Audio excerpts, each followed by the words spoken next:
Time to find out what happens when the screaming starts.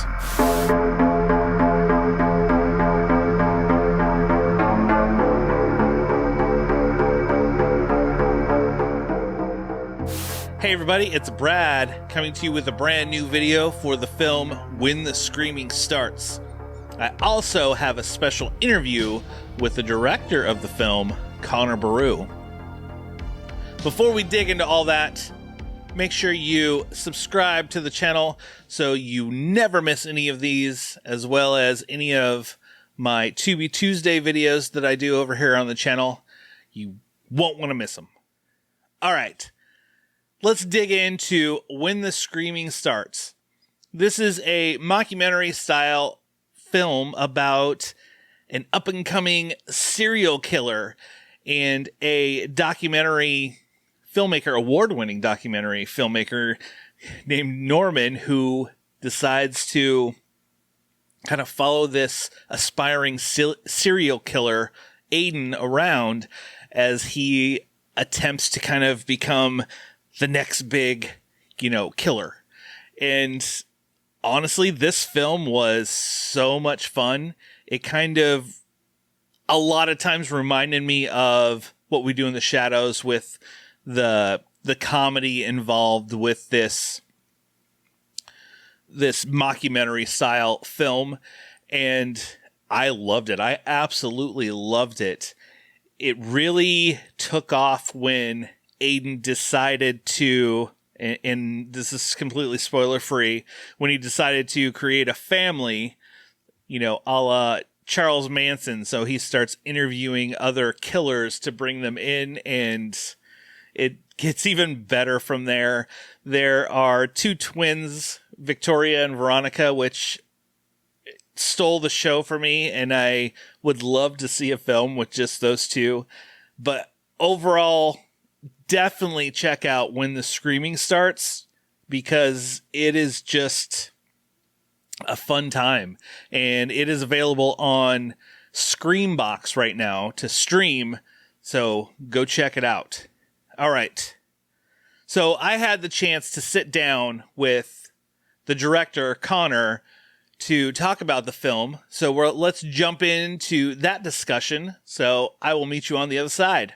I am here to talk to Conor Boru, the co-writer and director of the new film, When the Screaming Starts. How you doing today, Conor? I'm very well, thank you. How you doing? I'm doing pretty well. So tell me a little bit about When the Screaming Starts. It's a mockumentary about a serial killer, an aspiring serial killer. What inspired you to make this mockumentary? Well, it was originally a friend of mine, Ed Hartland, who plays Aiden, the aspiring serial killer. He's also one of the producers on the film. He's a good friend of mine, and we've been working on a load of different projects for a long time. And he came to me with this idea. It wasn't fully fleshed out at the time. It wasn't the film you see today, but it was the heart of it. It was an aspiring serial killer. And when I first read it, I just thought how funny it was, like the initial idea and the premise, but also as filmmakers and independent filmmakers, it felt like something that was quite achievable. So when I saw the idea of a mockumentary, I thought, okay, we can do this for a reasonable budget. We don't need to wait for a big studio to come in and fund us, and we can just make it happen. So that it all started from there, really. As you were you're putting it together, were there any movies that kind of inspired you to create this? Yeah, I mean, to be honest, some of them were after the initial idea. So once I knew I'd be delving into a mockumentary, I tried to watch more of them. Like What We Do in the Shadows is obviously a big inspiration.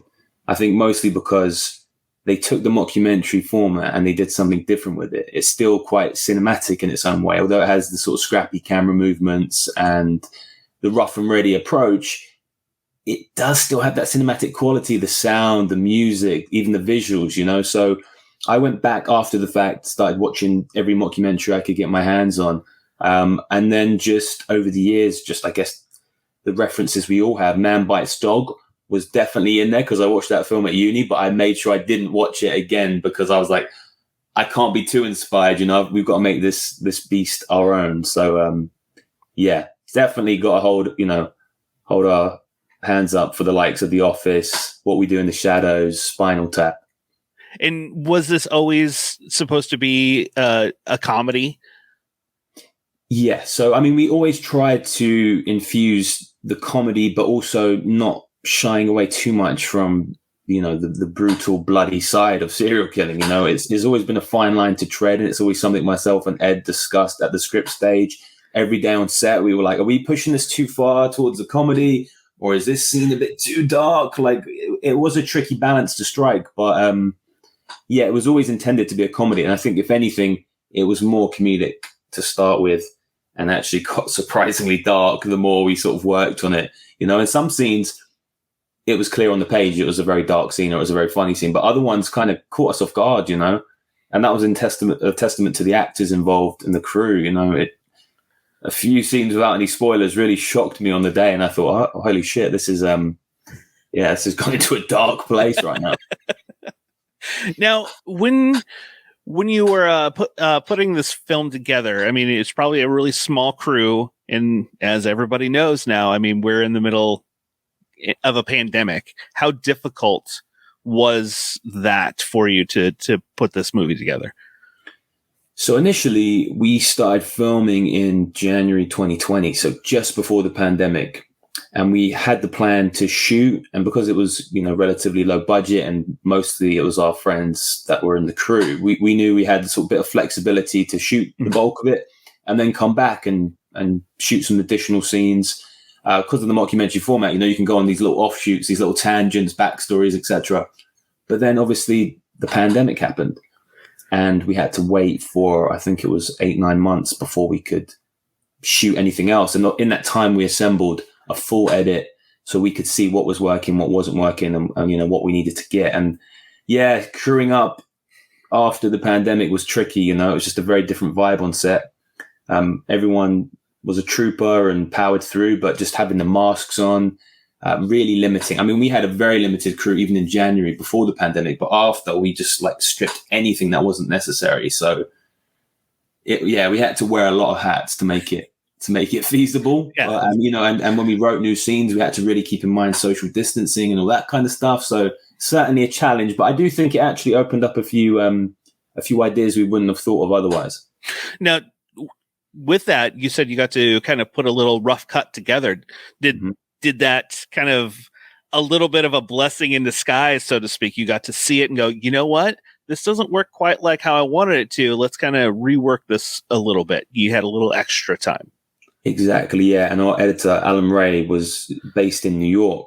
And initially he was meant to be working around doing the edit, just again, the nature of independent filmmaking. But because of COVID, he wasn't working his normal job, so he could stay at home, edit.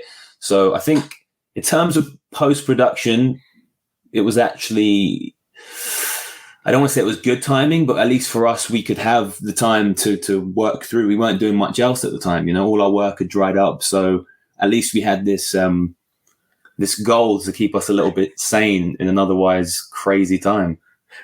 And what's the ride been like since you finished it and then you kind of started the festival circuit with it? How's that been going for you? I mean, I can't complain. It's been a wild journey from the very off with the festival run. We premiered at Fright Fest, which was really, that was our number one festival we always had in our mind. We're based in London. It's a London festival. It's one of the biggest ones for genre films, horror films. So we really started off well, in my opinion, and it just carried on throughout. We played some great festivals in the UK, went to the US, Poland, Ireland, and the audiences have really seemed to enjoy it. The tricky thing was, again, in a pandemic, there was a few festivals we couldn't travel to because of restrictions that were put in place. But I think, one of our team members, I think, managed to make it out to pretty much every festival. So yeah, it's been, oh wow, okay, it's been a great time. And as I said at the beginning, it is getting ready to premiere on Screenbox. And how did that come about? Being able to work with the company, be able to get it on like this. It's fairly a newer streaming service, but it's kind of gaining some ground. And can you speak to how that kind of went? So that's through our sales agent, DDI, or Double Dutch International. They had an ongoing relationship, I believe, with Cinedigm, who own they own lots of different channels. They're sort of quite a big company. They own Bloody Disgusting and Screenbox. So they proposed the idea, and it just felt like they really understood what the film was, and they really believed in it. And I think that is something you don't always get with distribution. As far as I'm aware, this is my first feature, but I've heard a lot of horror stories, and there's no relationship. It's just purely transactional. But yeah, the guys at Screenbox really seem to believe in the film, and they've been great so far, with the lead up to the release. Awesome. So what is next for you? Is there Where the Screaming Starts sequel in mind? Is there other things that you have in the works? I mean, there have been talks about a sequel. I mean, nothing underway as of yet, but I know Ed, one of the co-writer, he's been keen to get one off the ground. We've actually been developing a load of other projects together, features, a couple of TV series ideas. And actually, I swore I'd never do it, but I've just made another short as a producer this time, so I didn't have to take the full weight of responsibility as a director. But a good friend of mine, Yes and the Tours, just directed an amazing short film. I think it's the complete opposite of When the Screamer Starts. It's like a hard-hitting drama tackling social issues in London. But it was a great project to be involved in, and got an amazing cast in that too. Michael Ward, who just worked with Sam Mendes on Empire of Light, and Charithra Chandran, who is one of the new stars of Bridgerton. So that should be coming out. Well, I say coming out. We should be going on the festival circuit in the next few months, hopefully. Nearly finished up on post.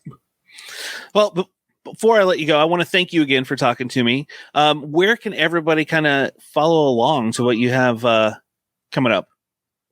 So, I mean, you can follow me on my own social profiles. I'm Conor Boru on Twitter, Insta. When the Screamer Starts, follow that account. We can keep you posted with where the film's going to be released. And yeah, I don't post that much, but give me a follow. If you've got any questions, reach out. Happy to answer if I can. And I will say, go watch the film on Screenbox. You guys will enjoy it. You guys did a great job. I really enjoyed it. It was fun. Thank you, Brad. Appreciate it. And yeah, thanks for the opportunity to come on the show. I want to thank Conor again for taking the time to chat with me. And I wish him nothing but the best with this movie, because it deserves to be seen. Like, anyone who's watching this video, go check out When the Screaming Starts, because honestly, I don't think you'll regret it. Well, that will do it for another video. Thank you for watching. Remember, make sure you like and subscribe to the channel, and follow our podcast over at wearethecinemaguys.com. It is myself, Justin, and the Cinemaiden.